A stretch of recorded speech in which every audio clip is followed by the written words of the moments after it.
آج کی کہانی میں ہم ذکر کرنے جا رہے ہیں علامہ اقبال کی محبت کے بارے میں۔ اقبال کو جرمن خاتون سے عشق ہو جاتا ہے جس کا نام ایما تھا۔ ایما سے اقبال کی ملاقات دریائے نیکر کے کنارے واقع سرسبز و شاداب مناظر سے مالا مال قصبے ہائیڈلبرگ میں ہوئی تھی۔ ایک تو ماحول رومان پرور، اوپر سے اقبال بھرپور جوانی کے عالم میں، اور پھر حسین و جمیل ایما، نیلی آنکھوں اور کالے بالوں والی 28 سالہ جرمن دوشیزہ۔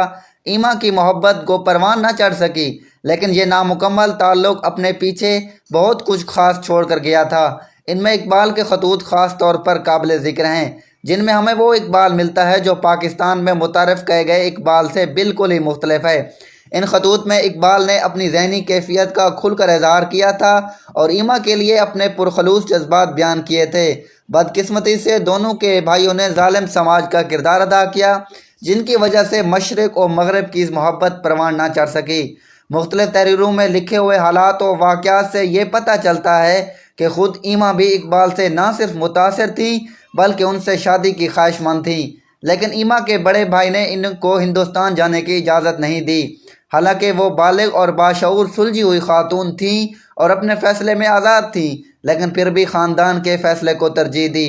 عظیم مفکر اور شاعر محمد اقبال 1907 میں ہائیڈلبرگ میں جس مکان میں قیام پذیر تھے وہ دریائے نیکر کے کنارے سڑک کی دوسری طرف واقع ہے۔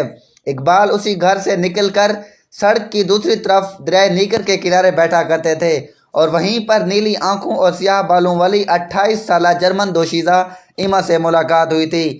دریا کا یہ کنارہ اس قدر خوبصورت، رومان پرور اور سحر انگیز ہے کہ گہرے سیاہ بادلوں کے موسم میں ہر جرمن دوشیزہ وہاں جنت کی حور کی مانند ہی لگتی ہے۔ ڈاکٹر علامہ محمد اقبال کی اس رہائش گاہ کو شہر کی پارلیمنٹ 1969 میں ایک یادگار ورثہ قرار دے چکی ہے۔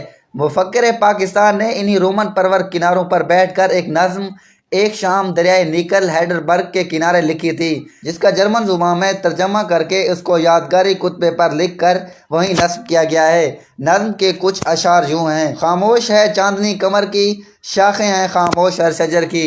اس دریا کی قریبی سڑک کو اقبال کے نام سے منسوب کر کے اقبال کو خراج تحسین پیش کیا گیا ہے۔ یہ اقبال اوفر کے نام سے مشہور ہے۔ دریائے نیکر سے جنم لینے والی مشرق و مغرب کی محبت، اقبال کے خطوط آج جرمن و پاک ادب و کلچر میں انتہائی اہمیت کے حامل ہیں۔ اقبال کے ان خطوط کی تعداد 27 بتائی جاتی ہے، جو 1907 اور 1914 اور پھر وفات سے قبل 1931 سے 1933 کے عرصے میں لکھے تھے۔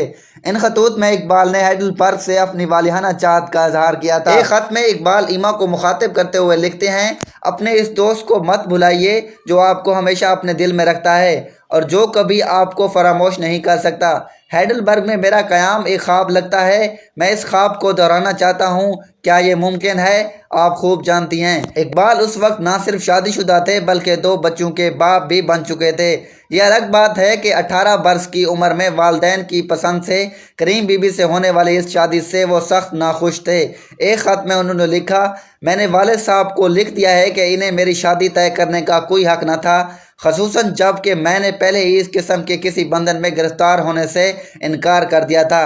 میں اس کی کفالت کے لیے تیار ہوں، لیکن اس کو ساتھ رکھ کر اپنی زندگی کو عذاب بنا لینے کے لیے بالکل تیار نہیں ہوں۔ ایک انسان کی حیثیت سے مجھے بھی خوش رہنے کا حق حاصل ہے۔ اگر سماج یا قدرت مجھے یہ حق دینے سے انکار کرتے ہیں تو میں دونوں کا باغی ہوں۔ اب صرف ایک ہی تدبیر ہے کہ میں ہمیشہ کے لیے اس بدبخت ملک سے چلا جاؤں یا پھر شراب میں پناہ لوں، جس سے خودکشی آسان ہو جاتی ہے۔ اقبال نے 1909 میں لاہور سے ایک خط لکھا جس میں اپنی کیفیت یوں بیان کرتے ہیں: میرا جسم یہاں ہے، میرے خیالات جرمنی میں ہیں۔ اقبال کے ان خطوط میں ہمیں اقبال کی بالکل الگ شخصیت ملتی ہے، جس کے بارے میں یہ سوچنا کہ وہ کبھی مفکر پاکستان، حکیم الامت بھی بن سکیں گے، ناقابل یقین لگتا ہے۔ انہی خطوط میں اقبال نے اپنی پہلی شادی سے متعلق بھی ناپسندیدگی اور ناراضگی کا اظہار کیا تھا اور انتقاماً ملک چھوڑنے یا شراب نوشی کے ذریعے خودکشی کی دھمکی آمیز بات بھی لکھی تھی۔